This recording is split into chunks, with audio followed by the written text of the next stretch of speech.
자, 우편 상식 2장 파트. 저번에 우편 종류와 이용 조건에 대해서 OX 문제 풀었고요. 예, 두 번째 또 풀어보도록 할게요. 내용이 좀 많아가지고 두 번 나눠서 같이 OX 문제를 풀어보도록 하겠습니다. 자, 첫 번째 문제죠. 백지, 노트 등 백지예요, 백지. 자, 특징이 백지, 노트 등이 어디로 가냐면 의사 전달 기능이 없는 물건으로 들어갑니다. 일단 의사 전달 기능이 있는 경우가 통상 우편물로 들어가는 거고, 의사 전달 기능이 없는 물건을 주로 보내는 게 소포 우편물로 구분해 주시면 되거든요. 그래서 백지, 노트 등 의사 전달 기능이 없는 물건은 소포 우편물로 취급을 해야 합니다. 예, 맞는 지문이에요.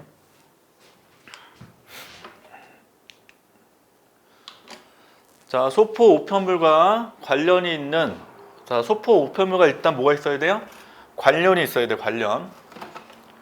자, 관련 있는 납품서, 영수증, 설명서, 감사인사, 메모 등은 함께 보낼 수 있습니다. 다 보시면 이게 의사 전달 기능이 있는 건 감사인사 메모라는 것은 그냥 일반적 개인 간의 서신이 아니기 때문에 들어갈 수 있습니다. 그래서 함께 보낼 수 있으니까 동그라미. 맞는 지문 돼요. 자, 소포 우편물의 최대 중량이죠. 예, 30kg 맞고, 저번에 통상 우편물도 기억나시나요? 통상 우편물은 최소 최대 있었죠. 통상 쪽은. 통상 우편물의 최소는 몇 그램? 2g에서 최대 몇 그램? 6,000g이었죠. 이렇게. 그 다음에 30kg 최대 있었죠. 통상 우편물 배웠을 때 뭐였죠? 국내 특급이죠, 국내 특급. 국내 특급은 최대 중량이 30kg 최대였다.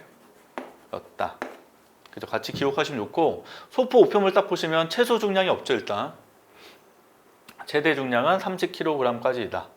라는 걸 기억을 해두시면 되겠습니다. 맞는 지문. 자, 소포 우편물의 최대 부피입니다. 최대 부피. 그러니까 중량은 무게잖아요, 무게. 무게고, 지금 부피는 이제 교재 보시면 올라오죠. 용적으로 나오죠, 용적. 부피. 그러니까 일종의 크기라고 보시면 돼요, 크기. 무게와 크기. 그 최대 부피는 가로와 세로 높이를 합하여 160cm 이고요. 최대가. 최소는 35cm죠. 알다시피 이제 그 통상 우편물에서 소형 포장 우편물이 35가 최대이기 때문에 35cm가 최소가 돼야 되는 거죠. 그래서 이것도 맞는 지문 됩니다. 자, 소포 우편물의 경우 가로, 세로 높이에서 어느 길이도 1m를 초과할 수 없어요. 그러니까 가로, 세로 높이 아까 최대 160cm인데 어느 한 길이도 가로든 세로든 높이든 어느 한 길이도 1m 자체를 초과할 수 없다는 거죠. 요거는 맞는 지문 됩니다. 자, 소포 우편물의 원통령이래요. 원통령 계속 얘기했었죠?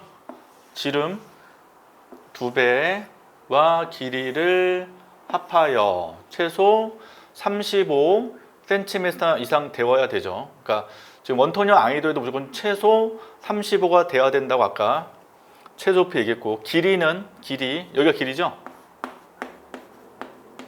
길이는 최소 얼마? 17이죠. 최소가 이상 되어야 하고, 그 다음에 지름도 기억나시네, 지름도 최소 얼마? 3.5cm 이상 되어야 합니다. 그래서 지금 요 15가 아니라 17 되어야 되기 때문에 이거는 틀린 지문이 되죠.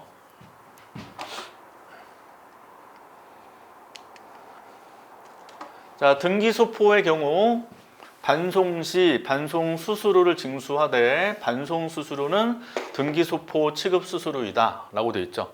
소포 쪽 보시게 되면 표가 있고요. 그 표에 보면 두 개로 나눠놨죠. 등기소포하고 일반 소포로 나눠놨고요. 등기소포는 반송 수수료가 있지만 일반 소포는 없었어요. 그렇죠? 이거는 책임지지 않는 거죠.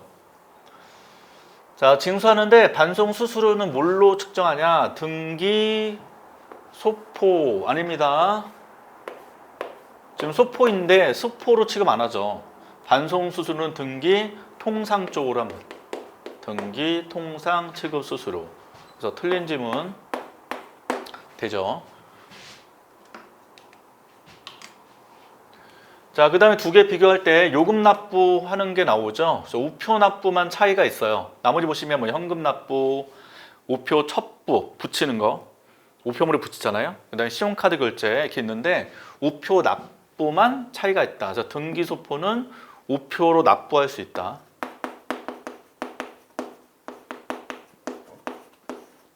그러나 일반 소포는 가능하지 않죠. 역시 그것도 뭐하다? 맞는 지문 됩니다. 잘 기억해 두시면 좋고. 자, 그 다음에 방문 접수 소포 파트예요. KPS 기억나시죠? 자, 방문 접수 소포로 가시게 되면 소포 종류가 두 가지로 나옵니다. 개별 방문 소포하고 계약 소포 두 개로 나눠져 있어요. 이 중에서 개별 방문 소포는 이제 개별적으로 방문해서 소포 가져가는 건데 요거에 대한 설명은 자세히 없고 주로 교재는 계약 소포 위주로 좀 설명을 쭉 하고 있죠. 그래서 이거에 대한 계약 요금에 대해 설명을 해왔기 때문에 개별 방문 소포에 대한 요금 설명이 아니에요. 그래서 계약 소포의 요금은 세 가지가 있더라. 첫 번째 뭐다? 규격, 물량, 단계별 요금이 있고요. 두 번째로는 평균 요금이 있고요. 세 번째로는 초소형 특정 요금으로 세 가지로 구분해놨다는 거 이름을 좀 외워두시면 좋겠고 항상 교재 보실 때 목차를 잘 보세요. 목차 보시면서 이 항목에 뭐 들어갔는지를 잘 체크해 두시면 좋겠습니다. 자, 초소형 특정 요금은 월 평균 10,000통 이상의 연간 계약자에 한하여 적용 가능하며 초소형 물량이 90% 이상인 경우이어야 한다. 일단 초소형 특정 요금은 당연히 초소형 물량 기준이 있어야 돼요. 요게 90% 이상이 되어야 된다. 요거는 맞는 지문이에요. 요거는 오케이. 맞는 지문인데 틀린 게 뭘까요?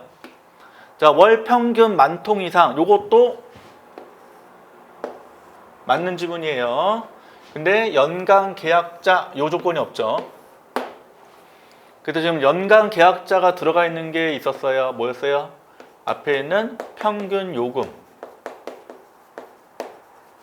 그래서 평균 요금은 월 평균 10,000통 이상의 연간 계약자에 한해서 요금을 책정하게 됩니다. 그래서 초소형 특정 요금이나 평균 요금 똑같이 월 평균 10,000통 이상 일단 기준인데 연간 계약자 기준이 평균 요금은 있지만 초소형 특정 요금은 없고요. 초소형은 초속이라는 뭔가 기준이 있어야 될 거 아니에요.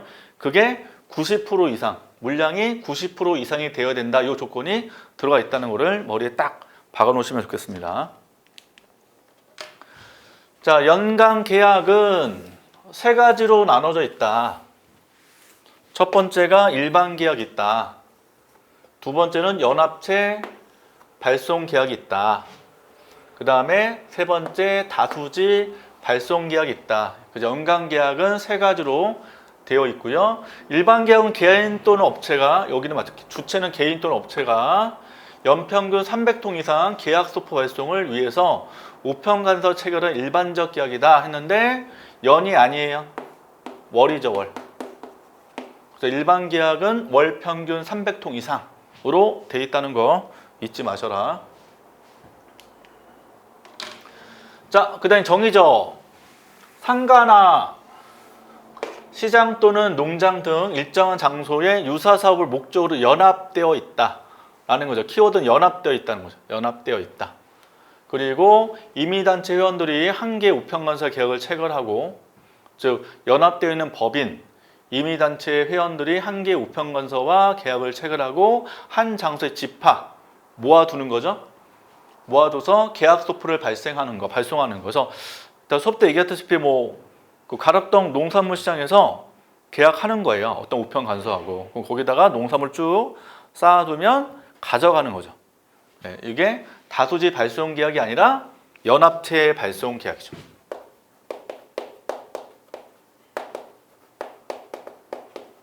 연합체 발송 계약. 내용이 틀렸고요. 다수지 발송 계약 기억나세요? 주계약 우체국이 있어요. 여기만 이제 계약하고요. 다른 우체국과는 별도의 계약 없이 다수지에서 발송할 수 있는 게 다수지 발송 계약이다. 다수지 발송 계약은 주계약 우체국과만 계약하고 여러 군데서 여러 우체국에서 발송 가능하되 다른 우체국과는 계약 없이 진행 가능한 게 다수지 발송 계약이다. 다수지 발송 계약과 연합체 발송 계약 구분해서 개념을 좀 기억을 해두시면 좋겠습니다. 한시적 발송 계약도 있죠. 각종 행사 등 1개월 이내에 한시적으로 계약서 발송하기 위해서 체결한 계약이다. 한시의 기준이 한 달 기준이 아니에요. 3개월 기준이에요. 3개월. 그 3개월 이내에 한시적으로 계약서 발송하기 위해서 체결한 계약을 한시적 발송 계약이라고 정의하게 됩니다.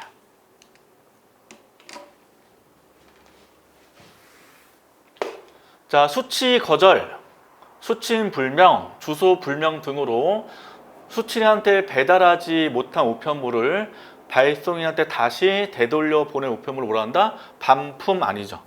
반송이죠. 반면 반품은 정상적으로 배달한 거예요. 그러니까 정상 배달한 거고